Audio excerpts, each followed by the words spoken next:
Hello, guys. I am Edward Dean, a PhD in architecture and design computing, a former associate professor at the School of Architecture here, Robert Taylor School of Architecture. I am back on campus for as a pilgrim. So I want to introduce to you to Professor Biondi, a professor at Tuskegee University for the last 2 decades, specialized in modern languages, communication, and philosophy. He's also a coordinator of WA Ford, Writers of African Origin in the Diaspora. Nonetheless, he's a Pan-Africanist. We will know what it means.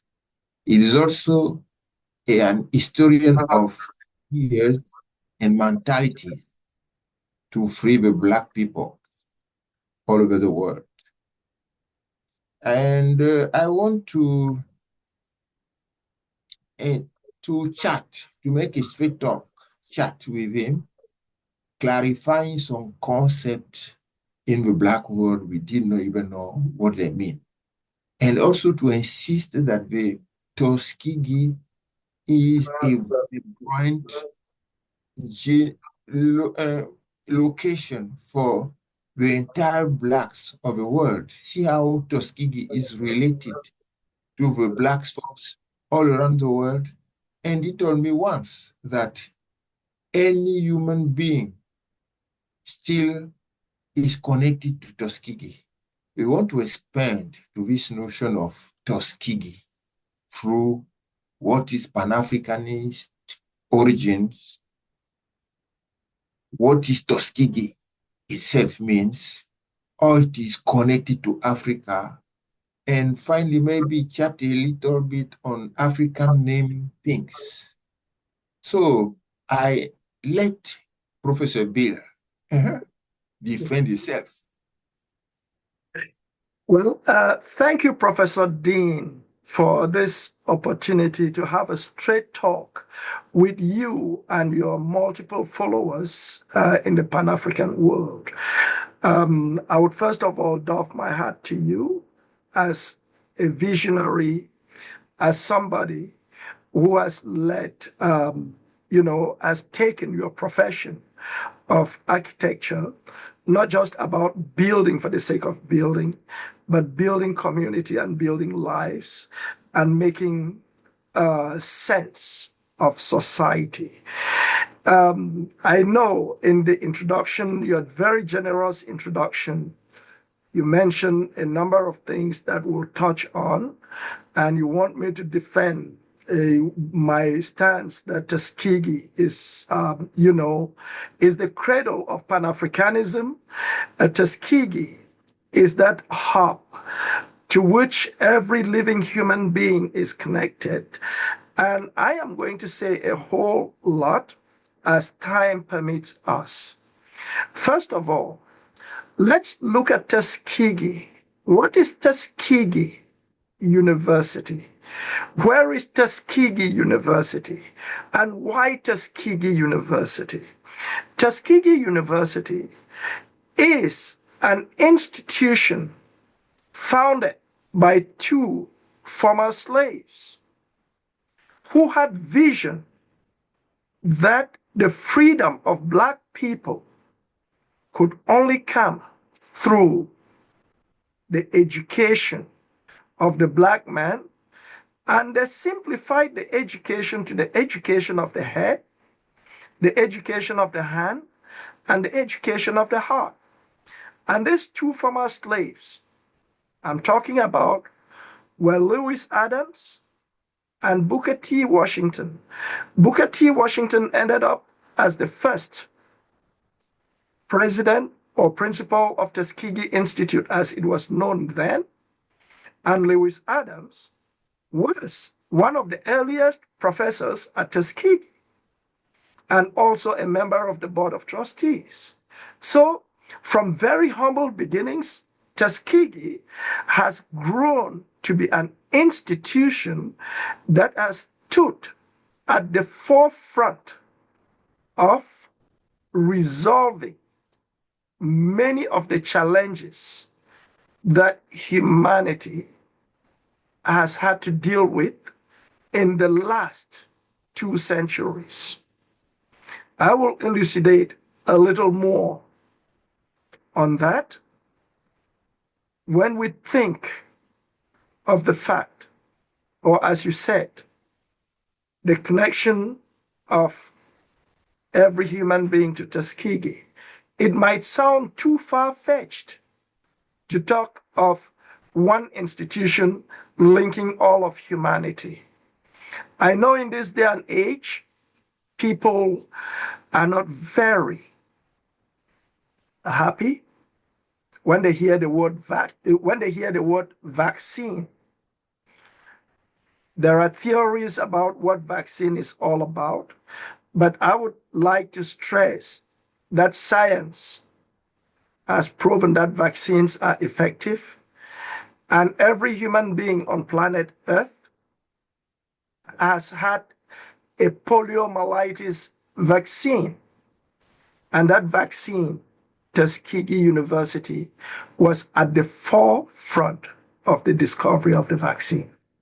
So that's a very simple way of bringing everybody who's had a vaccine shot against poliomyelitis to their Tuskegee connections, to their Tuskegee roots.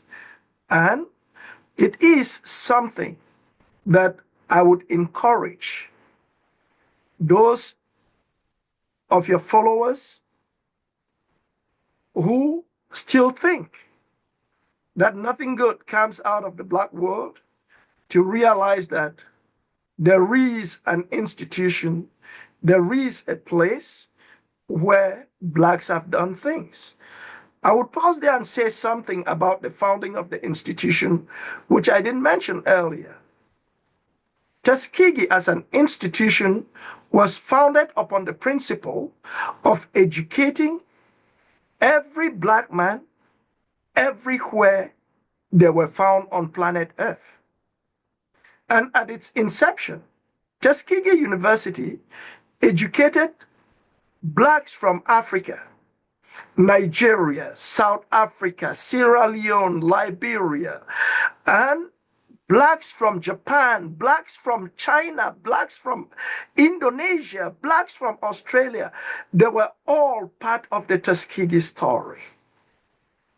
And these people, what they learned in Tuskegee, they took it back to their various countries, and they did a whole lot. And this is where the Tuskegee idea of being the cradle of Pan Africanism stems from. Tuskegee University, the founder, Booker T. Washington, understood that the freedom of any Black man anywhere on earth had to begin with the freedom of the Black man on the African continent. So what did he do? As he was training students from different parts of the world, he made it very clear that go back and model something after Tuskegee University. There is the the Booker T. Washington University in Liberia, which was modeled after Tuskegee University. There is the Tuskegee Institute of Togo that was modeled after Tuskegee. There was the Fort Hare Institute, which was founded, modeled after Tuskegee University. And I would like to remind your viewers that if you are Pan-Africanist and you are hailing Nelson Mandela, you are hailing Desmond Tutu, and you don't know their Tuskegee connection, then remember that the founder of the college or university they went to in Fort Hare was a Tuskegee trained and inspired by that and encouraged by Booker T. Washington, the founder of Tuskegee Institute, to found a similar university or institution in South Africa. Having founded that, in your introduction, you made mention of this, the Tuskegee connection to ANC. I know even many South Africans would not even answer the question if you ask them, why do they call the ruling party in South Africa African National Congress and not South African National Congress? That's a key question. And I'm asking this and challenging us because understanding our history, our origins, and even the naming systems in our patrimony is very important to where we are going and to where we lead whatever endeavor we want. In 1911, the story of ANC started in 1911 at Tuskegee University with a South African who studied veterinary medicine at Tuskegee by the name Dr. Alfred Batini Zuma. Zuma is spelled X-U-M-A, not Z-U-M-A, like Jacob. So, upon graduation, Booker T. Washington again sat Alfred Batini Zuma in his office and said, now you have graduated. You have the power, you have the wherewithal to start executing change in South Africa for the good of the African people. The liberation of Africa will start in South Africa because Africa has to rule Africa from Cape to Cairo. That's where that expression originated. And Batini Zuma, the fresh graduate, sat there wondering, how am I going to do this? Booker T said, look at the name of the political party, the black political party in South Africa. What is the name? He said, South African Native People's Party.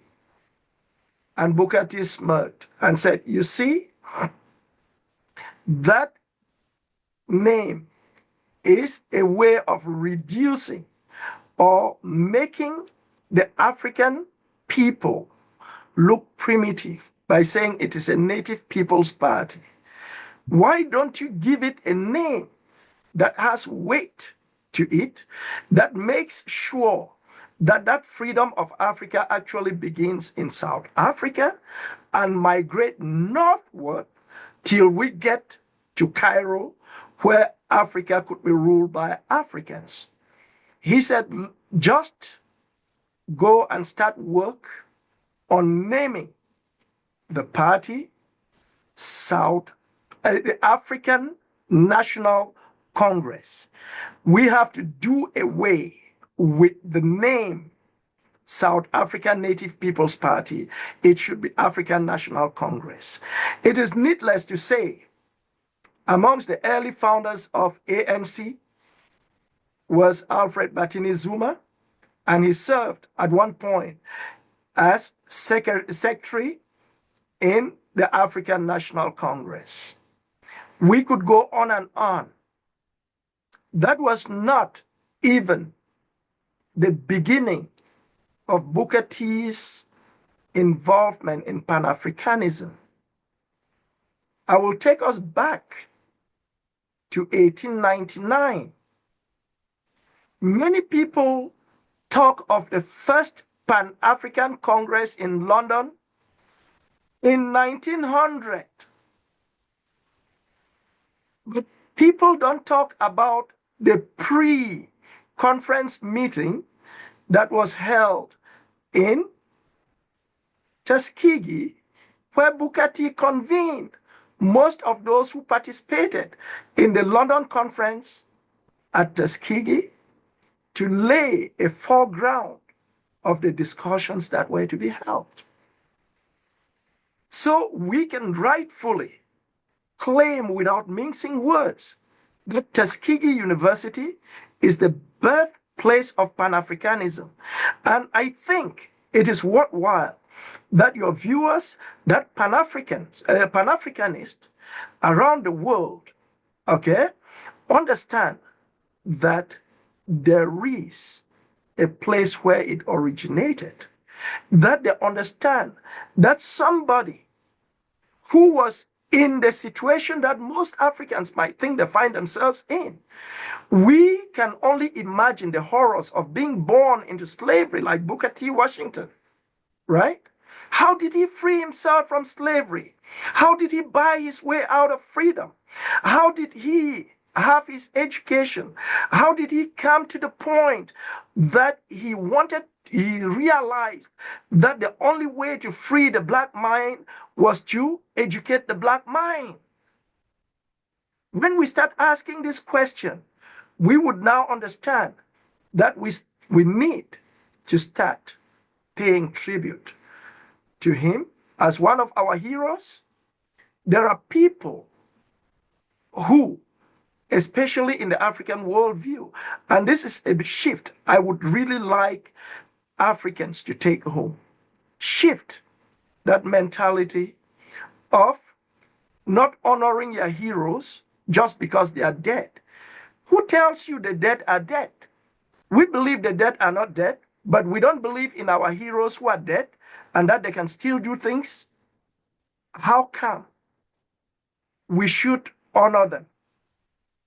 And I am saying this, it just brings me to a point where I want to infuse some spirituality and even a little bit of Christian theology into this conversation. In the Bible, Christ tells you that if you are ashamed of me, I will be ashamed of you in front of my Father. How can you refuse to know the Son, whether to know the Father, but you want to know the child? If you know Pan-Africanism and you don't know the father or the brain behind Pan-Africanism, it is a takeaway. Because how can you legitimately pretend to know a person without believing that their father gave birth to them? Let me take myself as an example here, Dr. Dean, right? I'm sitting before you, and I tell you my father is the person who gave birth to me. And I present you a picture of him. This is the person who gave birth to me. And you say, oh, that person cannot give birth to you. He doesn't look like somebody who can give birth to you, right? If you don't believe in that father, why do you want to believe in me? So why do Africans want to believe in Pan-Africanism when they are not interested in knowing where it all began? I encourage Pan-Africanists to think about Tuskegee, not just as one of those American universities, but as an American university that means everything to the Black world. If we were to mention some of the distinguishing points of Tuskegee University, it is the #1 institution for training Black aerospace engineers in the United States. Almost 100% of Black aerospace engineers were trained at Tuskegee. That's the first distinguishing point. 2, it is an institution where 80% of Black veterinary doctors are trained.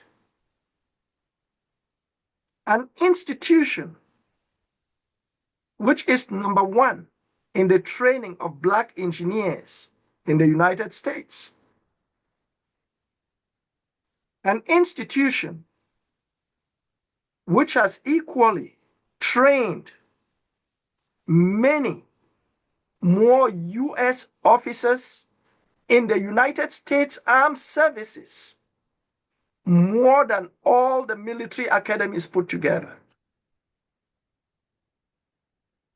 Needless to say, the president of Tuskegee University now, General Mark A. Brown,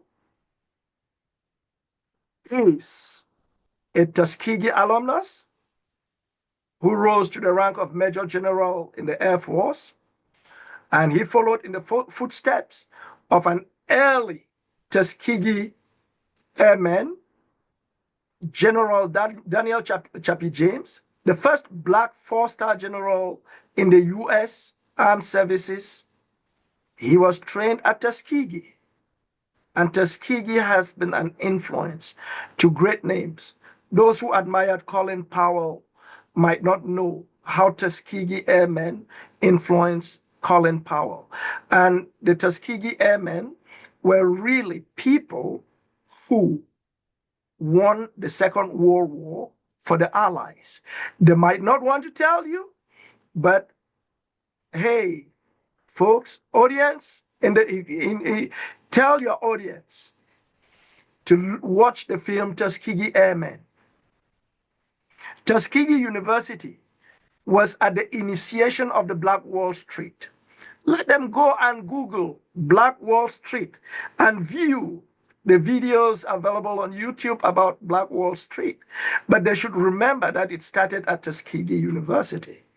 There is even a neighborhood in Tuskegee called the Greenwood Village, which is where everything started before moving to Oklahoma, where Tuskegee businessmen succeeded in creating a dynamic, a system, an economic system that defied the white world. And it was only attacked because the white man felt intimidation and brute force was the only way to silence us. And I want to tell your viewers, I am a proponent for African resistance, African resilience. That is, we should learn how to navigate the treacherous and dangerous waters that the world has us swimming in. We should understand that this world is too rough for us to be gentle. This world is not a place for us to run after money. Money is material things that will go. Let's pursue our freedom through freedom of the mind, through education of the mind, through imagination that can transform the African world. I would like to quote Albert Einstein, who says, wisdom is much more important than knowledge. Not just wisdom, but imagination. Because most of us think, you mentioned the fact that I am coordinator of WAFOD, that's Writers of African Origin in the Diaspora. Well, we are producers of ideas. We are producers of, ideas that can advance change and mentality that could revolutionize the way we see things. But if we think there is a revolution that succeeds without its thinkers, let us think twice. Let us think twice. Because, let us think twice because every revolution that has ever succeeded started with its thinkers. Who are the thinkers of African revolution?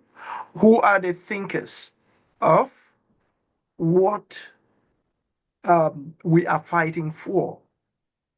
Let us realize brute force is good, but knowledge and wisdom is much more important to win a revolution. All right. I know there is a whole lot to talk about, and you might want me to continue going, but I would like to pause. I have said a whole lot, right, for your viewers, and I think you might have a question or two before I proceed in talking about the whole concept of naming in Africa that we should be very mindful of. If you have a question, then we could talk. I could address the question before I move on to the next point. Thank you. An important philosopher in France, Michel Foucault, Thank you. wrote a book, Les mots et les choses, words in things, and Thanks. things, that remind me in my own culture, the Douala language, how naming things is as important that creating reality in projection for the being you're naming. In Douala, for instance, when you are in the womb of your mother and your future dad passed away, they call you Kwedi, death.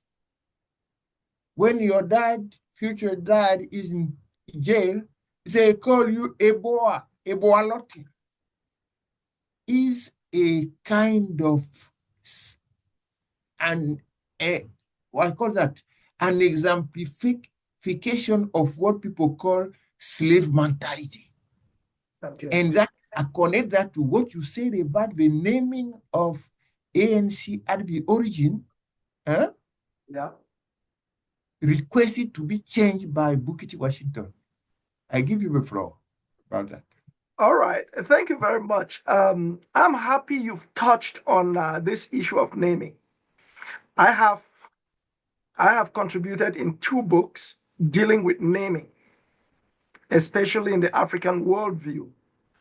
There is the book Nomenclatural Poetization and Globalization. And I really like the audience to take a look at that book. Nomenclatural Poetization reflects on how writers, creators give names to their characters and how those names they give to their characters allow the characters to realize and to typify the semiotic meaning of their names. Naming is not the fruit of some chance. Naming is not the fruit of some accident. You gave me the example in the Douala culture. Across the triangle you call Cameroon, I can speak for almost all the cultures and all the names in those cultures. I can give you examples of names like the one you have given. If you name a child Kwedi, as you said, death, how do you expect that child to be alive? Look at the lives of people who are called Kwedi. You would see aspects of death. There will be many death zones in their lives. All right? And I don't want to go too far as to blaming certain things. You did give the example of Eboa. Eboa, you came without a father. It means you came without something.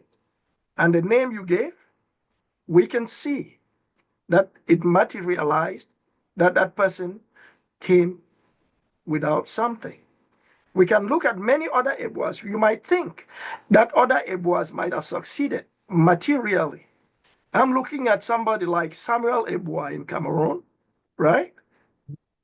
People might think Samuel Eboa succeeded because he rose to be this and that. Was that his ultimate dream? Was his dream not cut short by death? Was his dream not cut short by some kind of, forced ceasing of what he was supposed to be, which is a tantamount to imprisonment. So I would just like to say, naming, as Michel Foucault said, we are quoting a French philosopher, but let us remember that in the African mindset, the naming ceremony is not something you take lightly. Nowadays, you have young people who have a child, they just say, we want to give him this name. No, in Africa, a child was not named until they were a week old on earth.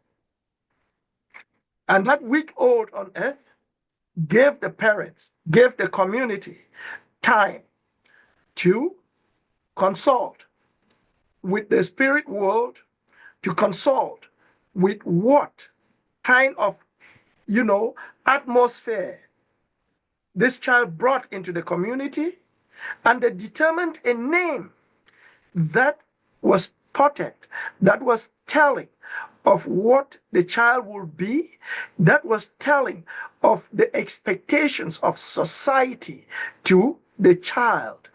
And I can go on and on.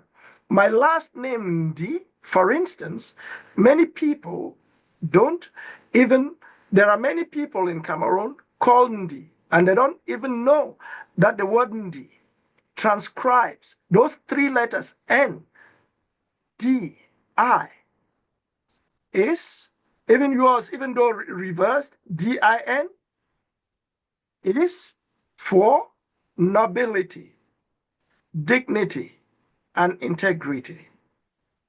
So when they call you Ndi, where I come from, it is a knighthood. It is a title that allows you to be amongst the people that matter.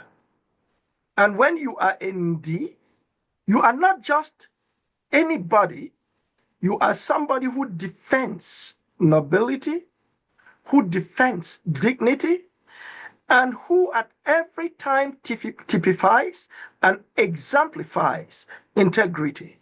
And failure to do so, you could be disrobed of your Ndi.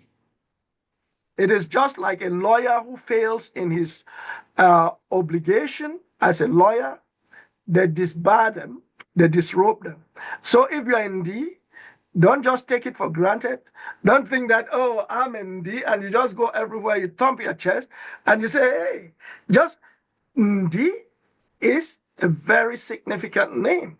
And I think the naming system and the naming culture is something we can, pay particular attention to. I can go on. In one other book where I contributed, it is titled Framing My Name.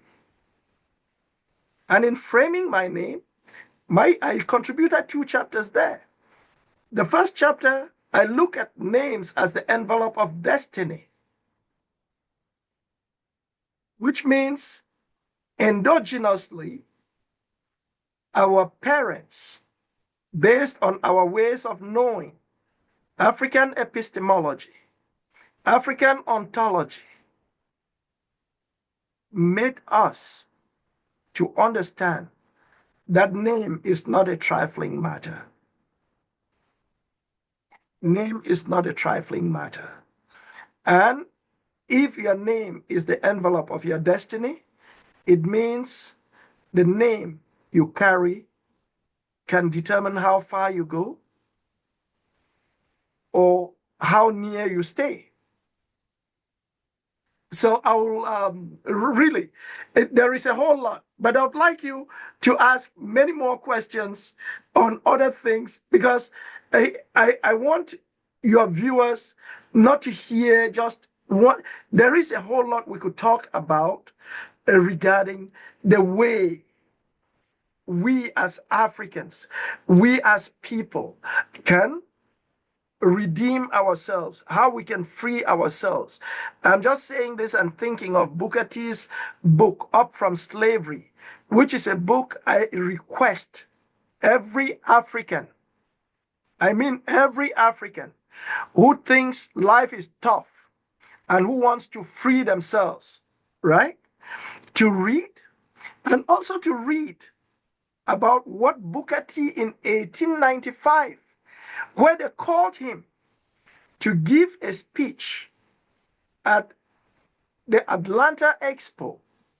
This Atlanta Expo was a debate about how they could handle what could be done with free slaves, whether this and that, debate whether freed slaves should be shipped back to Africa, should they do this or that, right? You need to know what Booker T said. He said something very important. He went there and told a story. He said, I'm not going to waste time here, but I'll tell you a story. There was a ship that was at sea. They had a shipwreck and they were on a safety boat navigating, and they got to a point where they were so thirsty and they saw another ship and they kept yelling about them being thirsty, and they said, water, water, water. So that when they screamed the first time, the captain of the other boat said, cast your bucket. They screamed 3 times. He said, cast your bucket. At the third time, he said, cast your bucket. They cast their bucket.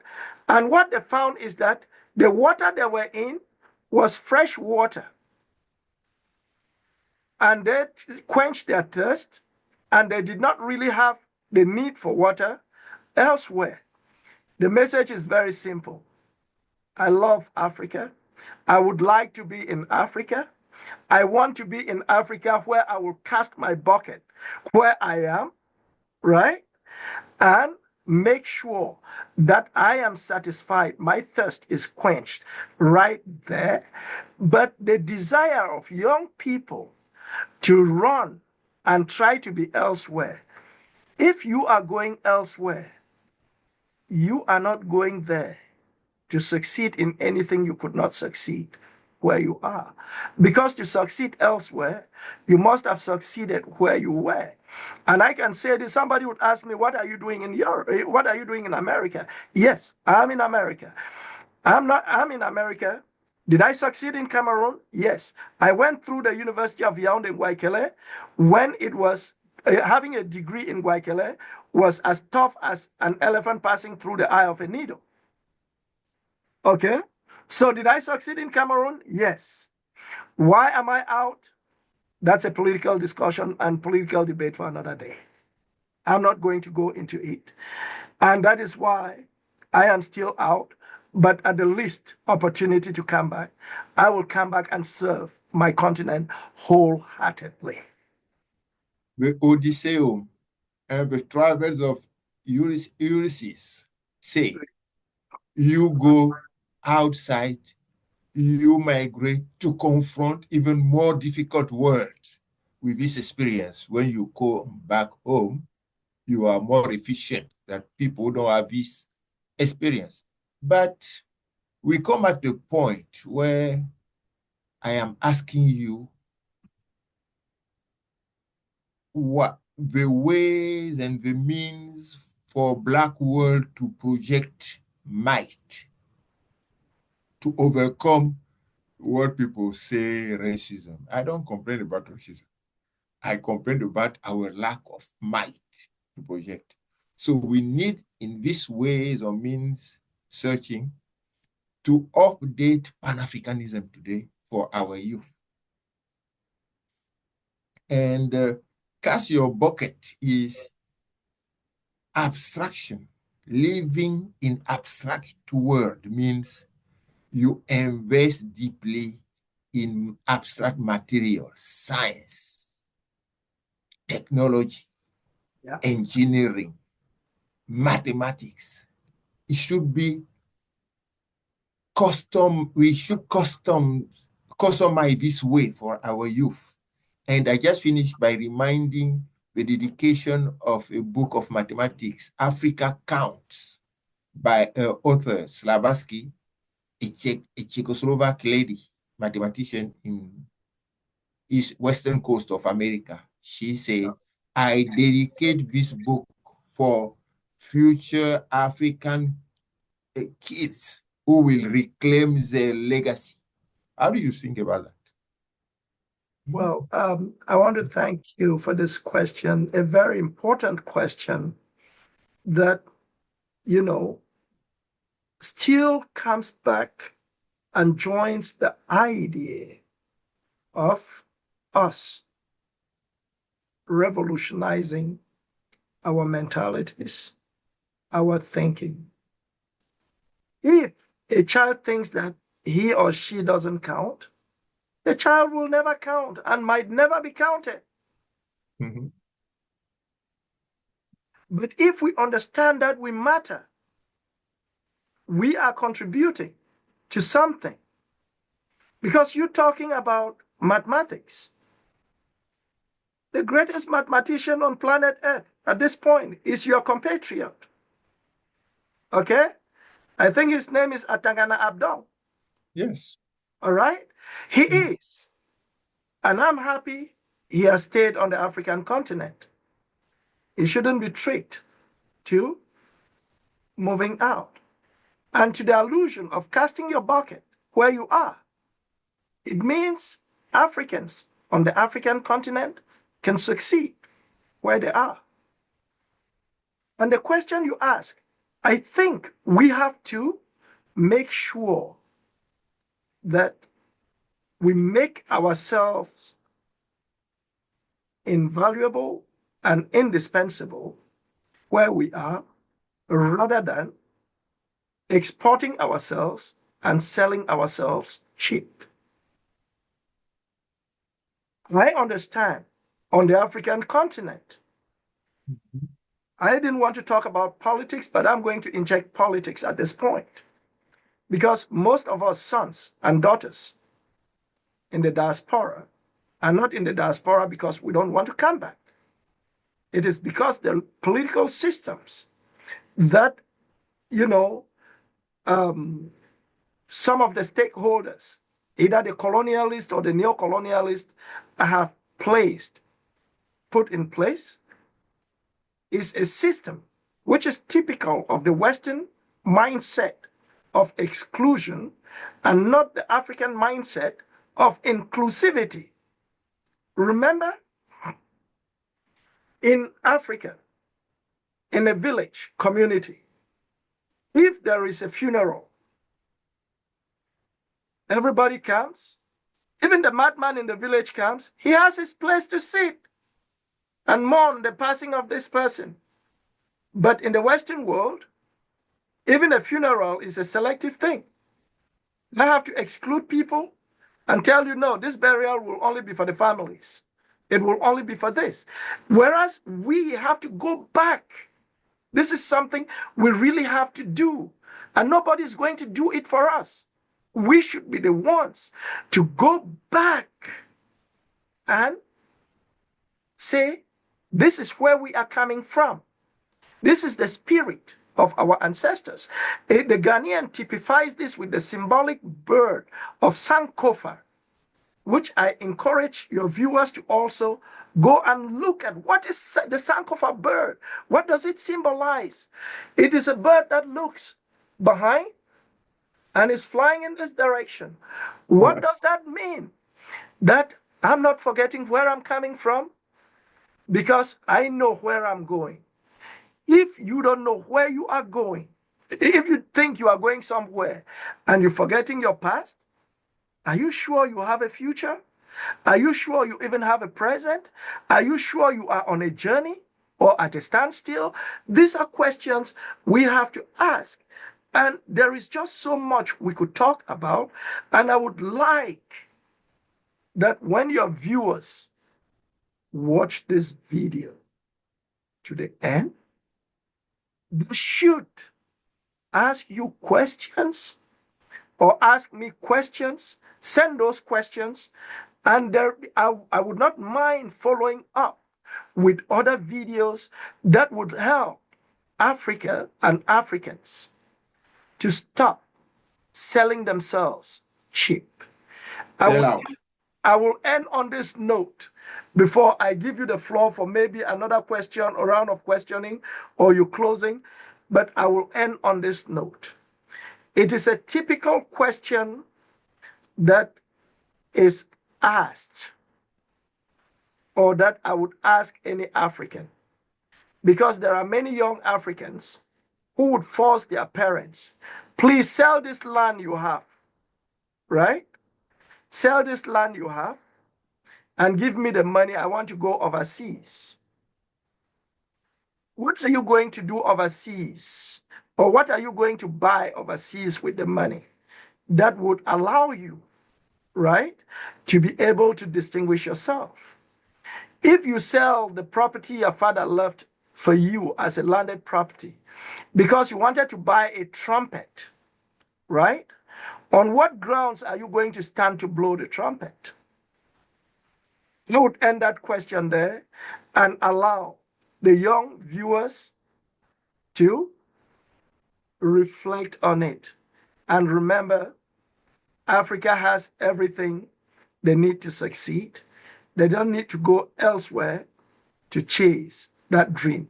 The dream is where it is happening. I thank you very much. And if there is any other question, I'm open to answering. Don't forget I am an architect. Thank you. And people say 21st century open to African architect to review the role. They should be social strategists. They should be urban strategists.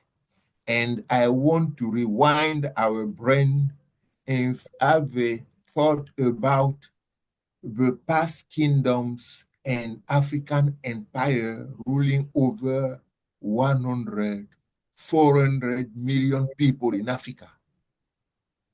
Kingdoms the first explorer acknowledged did not have any jail. The concept of jail came with colonization. I want you to expand because this is the way we make our social fabrics, where everybody has to contribute. You have the floor.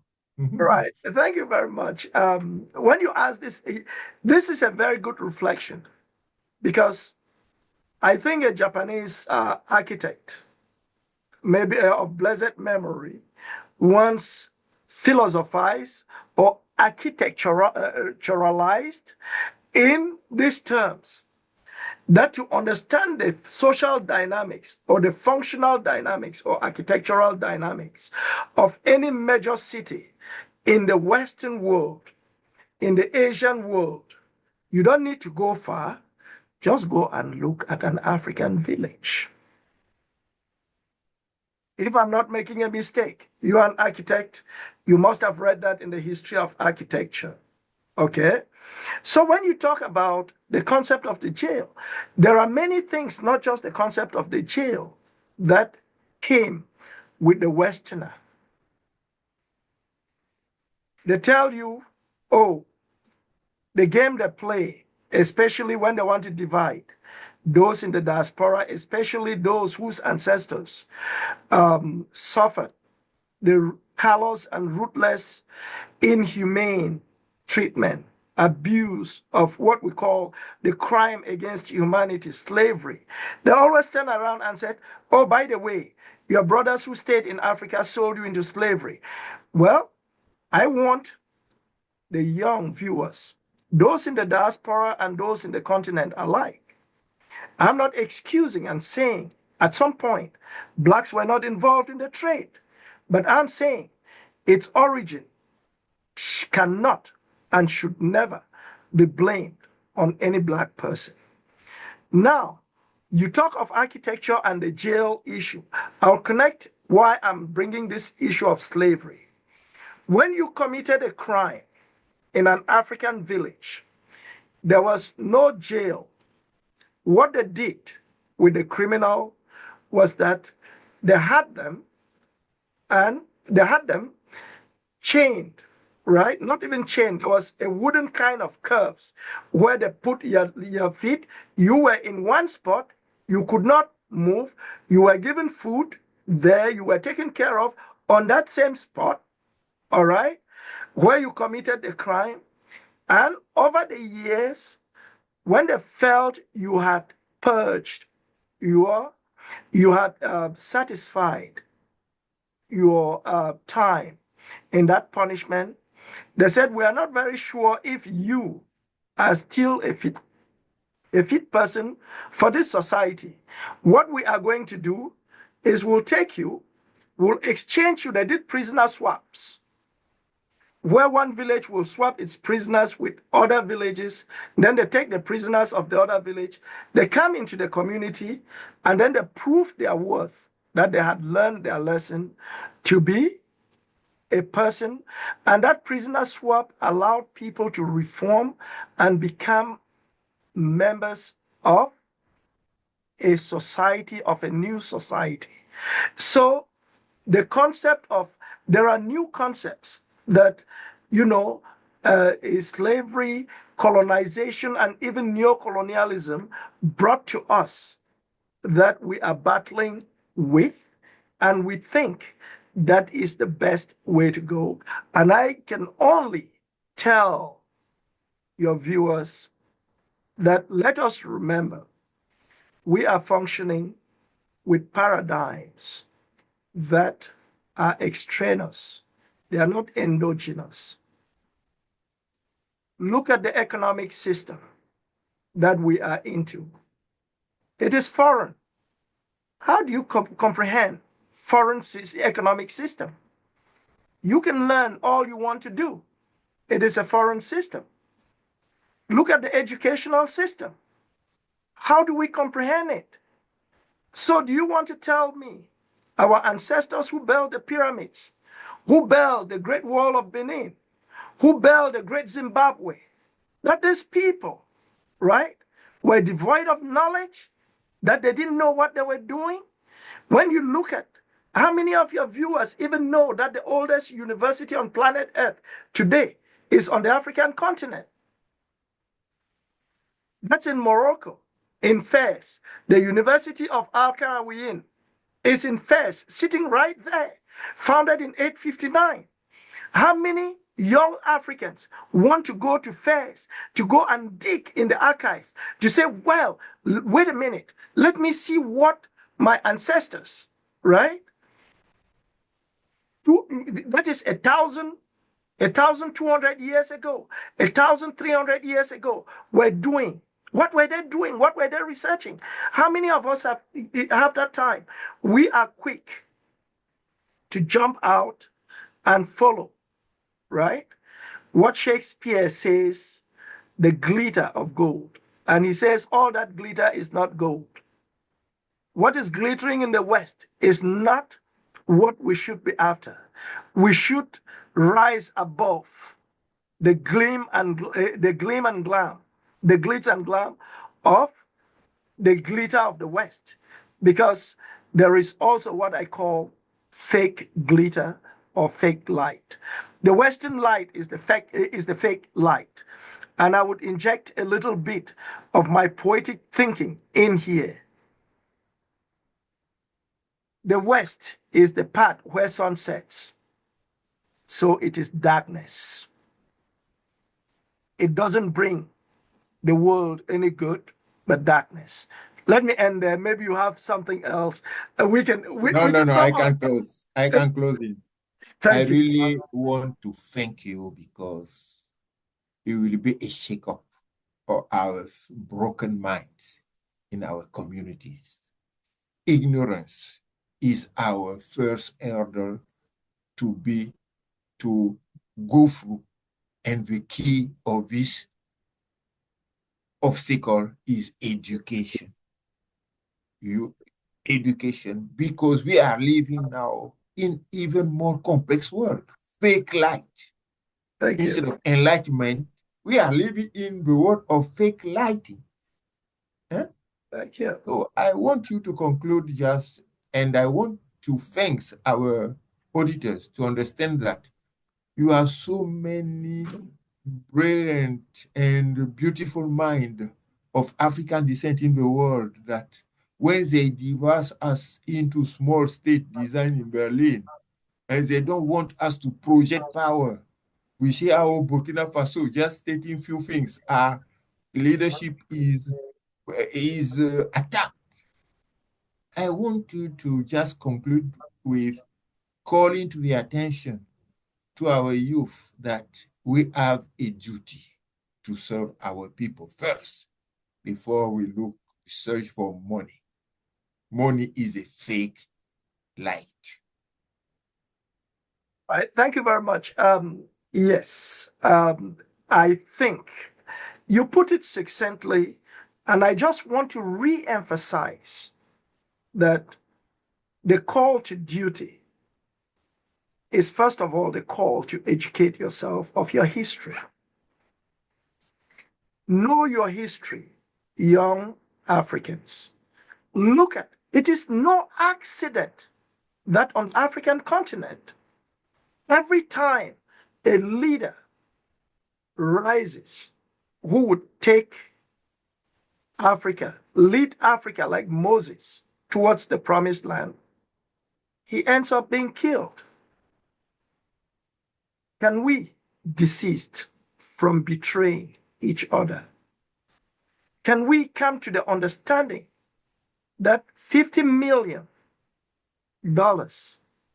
will not help us anything? But if our country succeeds, they would always remember us positively. You are saying this, I want to say something. Recently, I was invited to Morocco. I was in Rabat, Morocco. And something very curious transpired. And I think your audience would like to hear this. I'm in Rabat. I had planned, when I knew I was going to go to Rabat, to meet with my former PhD dissertation advisor, peace be unto his soul. So he lived, when he retired, he was a Frenchman, but he retired and went to live in Rabat with his wife. But he passed on shortly before my visit to Rabat. I was told he's buried at the Christian cemetery in Rabat. So my immediate instinct was to visit the Christian cemetery to try to identify his grave and just pay my last respect, even to that little mound. I toured the cemetery. I couldn't locate his grave. But guess what I found? I found the grave of Mobutu Sese Seko, and I stood there for a minute. I was like, for real? The African culture does not want you to insult or dishonor the dead. But this is somebody who had done so much bad to his people, who had done so much bad to the African movement or to the Pan Africanist movement, who had done, that is, deprived people of the right to be in their land. How many Congolese were in exile? How many died in exile without the ability of ever coming back? He ruled his country like that land was going to be his. He was going to have the last word underneath the ground in the Congos. But here he is, dead and exiled. And I stood there. I could not help. I asked the question aloud. Mobutu, are you really happy underground in somebody's country, right? When you did terrorize people and not give them breathing space, do you think this is the life that the God that created you destined for you? If you think that is it, well, the Congolese people have the last word, because you are not honored in the land of your birth. And I want young Africans to remember, do the things that will bring honor to the land of your birth.